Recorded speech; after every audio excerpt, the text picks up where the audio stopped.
أعوذ بالله من الشيطان الرجيم بسم الله الرحمن الرحيم کیا لوگوں کو اس بات کا انتظار ہے کہ ان کے پاس خود اللہ تعالیٰ ابر کے سائبانوں میں آ جائے اور فرشتے بھی اور کام انتہا تک پہنچا دیا جائے؟ اللہ ہی کی طرف تمام کام لوٹائے جاتے ہیں۔ بنی اسرائیل سے پوچھو تو کہ ہم نے انہیں کس قدر روشن نشانیاں عطا فرمائیں، اور جو شخص اللہ تعالیٰ کی نعمتوں کو اپنے پاس پہنچ جانے کے بعد بدل ڈالے وہ جان لے کہ اللہ تعالیٰ بھی سخت عذابوں والا ہے۔ کافروں کے لیے دنیا کی زندگی خوب زینت دار کی گئی ہے، وہ ایمان والوں سے ہنسی مذاق کرتے ہیں، حالانکہ پرہیزگار لوگ قیامت کے دن ان سے اعلیٰ ہوں گے۔ اللہ تعالیٰ جسے چاہتا ہے بے حساب روزی دیتا ہے۔ دراصل لوگ ایک ہی گروہ تھے۔ اللہ تعالیٰ نے نبیوں کو خوشخبریاں دینے اور ڈرانے والا بنا کر بھیجا، اور ان کے ساتھ سچی کتابیں نازل فرمائیں تاکہ لوگوں کے ہر اختلافی امر کا فیصلہ ہو جائے، اور صرف انہی لوگوں نے جنہیں کتاب دی گئی تھی اپنے پاس دلائل آ چکنے کے بعد آپس کے بغض و عناد کی وجہ سے اس میں اختلاف کیا۔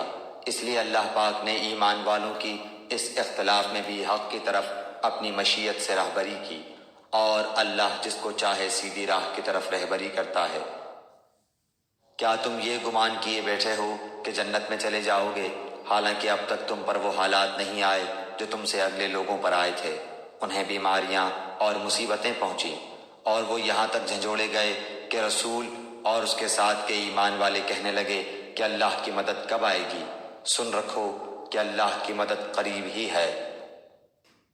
آپ سے پوچھتے ہیں کہ وہ کیا خرچ کریں؟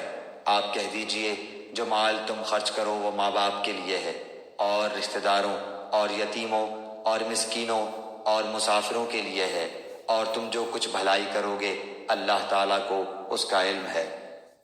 تم پر جہاد فرض کیا گیا، گو وہ تمہیں دشوار معلوم ہو۔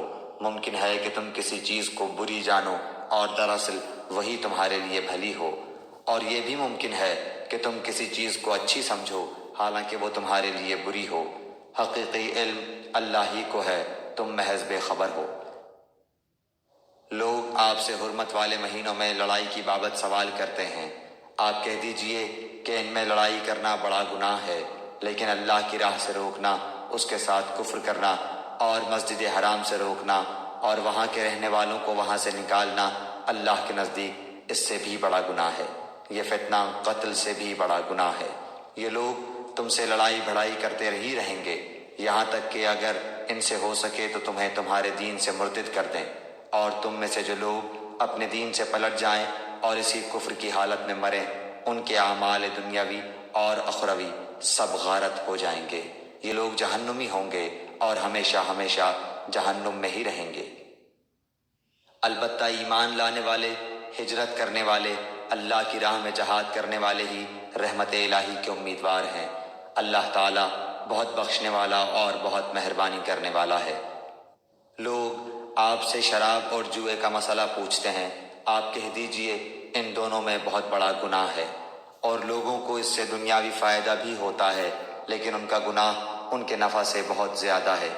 آپ سے یہ بھی دریافت کرتے ہیں کہ کیا کچھ خرچ کریں، تو آپ کہہ دیجئے حاجت سے زائد چیز۔ اللہ تعالیٰ اسی طرح اپنے احکام صاف صاف تمہارے لیے بیان فرما رہا ہے تاکہ تم سوچ سمجھ سکو۔ دنیا اور آخرت کے امور کو اور تجھ سے یتیموں کے بارے میں بھی سوال کرتے ہیں۔ آپ کہہ دیجئے کہ ان کی خیر خواہی بہتر ہے۔ تم اگر ان کا مال اپنے مال میں ملا بھی لو تو وہ تمہارے بھائی ہیں۔ بدنیت اور نیک نیت ہر ایک کو اللہ خوب جانتا ہے، اور اگر اللہ چاہتا تو تمہیں مشقت میں ڈال دیتا۔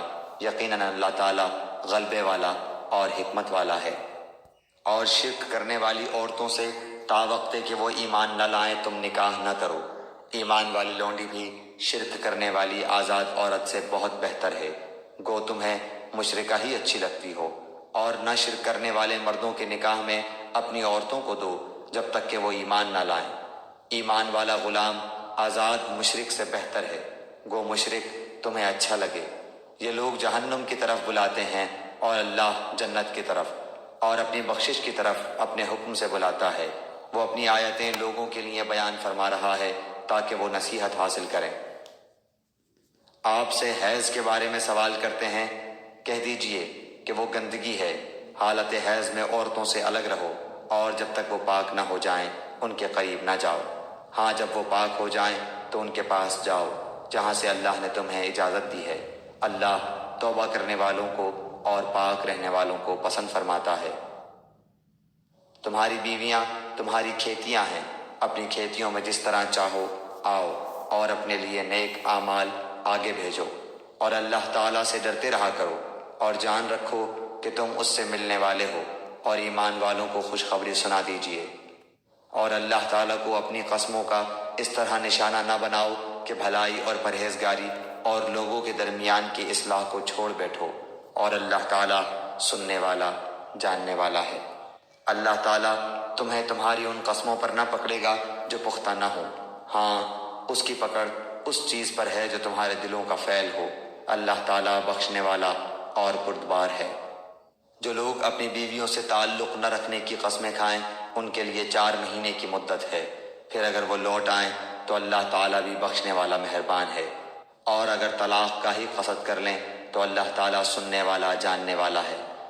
طلاق والی عورتیں اپنے آپ کو 3 حیض تک روکے رکھیں، انہیں حلال نہیں کہ اللہ نے ان کے رحم میں جو پیدا کیا ہو اسے چھپائیں۔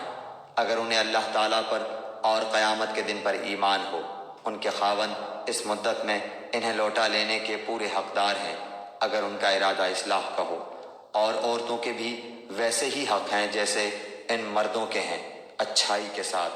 ہاں مردوں کو عورتوں پر فضیلت ہے اور اللہ تعالیٰ غالب ہے، حکمت والا ہے۔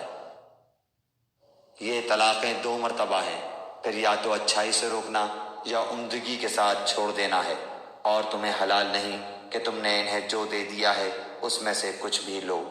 ہاں یہ اور بات ہے کہ دونوں کو اللہ کی حدیں قائم نہ رکھ سکنے کا خوف ہو، اس لیے اگر تمہیں ڈر ہو کہ یہ دونوں اللہ کی حدیں قائم نہ رکھ سکیں گے تو عورت رہائی پانے کے لیے کچھ دے ڈالے، اس میں دونوں پر گناہ نہیں، یہ اللہ کی حدود ہیں، خبردار ان سے آگے نہ بڑھنا، اور جو لوگ اللہ کی حدوں سے تجاوز کر جائیں وہ ظالم ہیں۔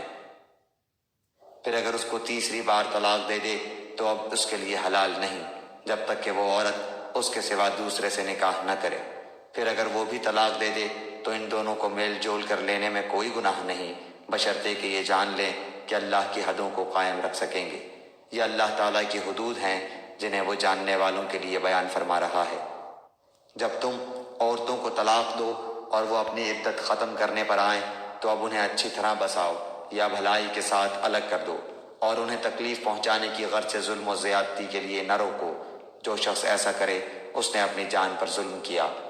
تم اللہ کے احکام کو ہنسی کھیل نہ بناؤ، اور اللہ کا احسان جو تم پر ہے یاد کرو، اور جو کچھ کتاب و حکمت اس نے نازل فرمائی ہے جس سے تمہیں نصیحت کر رہا ہے اسے بھی، اور اللہ تعالیٰ سے ڈرتے رہا کرو، اور جان رکھو کہ اللہ تعالیٰ ہر چیز کو جانتا ہے۔ اور جب تم اپنی عورتوں کو طلاق دو اور وہ اپنی عدت پوری کر لیں تو انہیں ان کے خاوندوں سے نکاح کرنے سے نہ روکو جبکہ وہ آپس میں دستور کے مطابق رضامند ہو۔